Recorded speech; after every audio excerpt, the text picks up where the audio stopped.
তো ছেলেটা বারবার ঝুল করতেছে, বানাও, তোমাকে অনেক সুন্দর লাগছে ভাগ্নি, ঠিক আছে।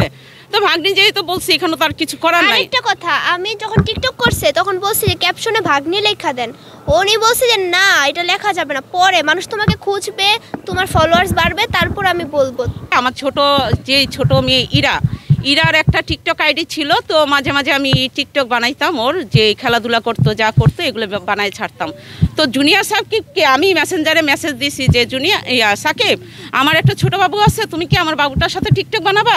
তো ও বলতেছে হ্যাঁ, কেন আপু, বানাবো না কেন? সে আমাকে আপু ডাকছে, বড় আপু। বলতেছে আমার তো আপু নাই, আপনি আমার বড় আপুর মতন। আমি বলছি আচ্ছা ঠিক আছে, তাহলে তুমি আসো, আমার বাসায় আসো, বাসায় বানাই, আমরা তো বাইরে যাই না। তবে বাসায় বানাইছে, ওই একদিন বানাইছে, বানানোর পরে ইকরার আবার কোচিংয়ের প্রোগ্রাম ছিল, ও একটা শাড়ি পরা ছিল। তো আমি ইকরাকে বলতেছি, ইকরা তুমি কি বানাবা টিকটক? তো ও বলতেছে আম্মু, এই ছেলেটা তো খারাপভাবে ভাইরাল, বানাবো না। তো ছেলেটা বারবার ঝুল করতেছে, বানাও, তোমাকে অনেক সুন্দর লাগছে ভাগ্নি, ঠিক আছে।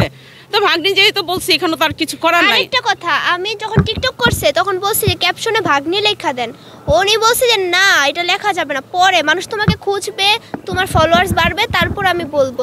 তো তো ওই তো টিকটক বানালো, এখান থেকে তাদের সাথে আমার পরিচয়। এই তারপরের দিন তো ওকে মেসেজ দিয়ে নিয়ে গেল।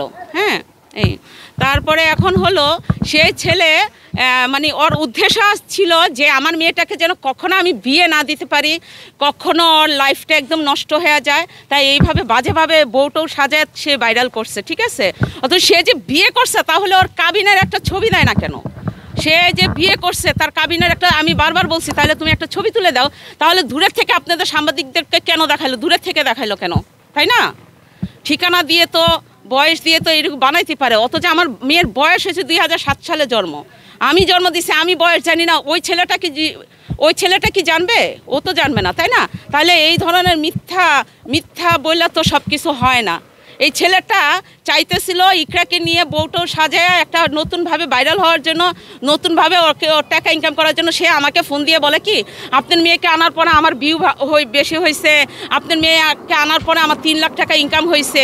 তারপরে আমি বলছি দেখো, তোমার তো কাজই এটা, মেয়েদের জীবন নষ্ট করো, মেয়েদেরকে দিয়ে ভিডিও বানায় তুমি ভাইরাল হও, এটাই তোমার উদ্দেশ্য, তার আর কোনো উদ্দেশ্য না। তুমি যদি মেয়েটাকে ভালোই বাসতা, তাহলে তো তুমি তাকে দিয়ে টিকটক বানাইতা না, তাকে দিয়ে ভিডিও করতা না, তাকে তুমি ভালোবাসা পর্দার আড়ালে রাখতা, তাহলে তুমি তাকে দিয়ে ভিডিও বানাইছো কিসের জন্য? বলতেছে আপনার মেয়ে চায়, আমি কিনা আমার মেয়ে চায় না, আমার মেয়ে পর্দা করে, কোরআন শরীফ পড়ে, এখন তুমি এইগুলা কেন করতেছো?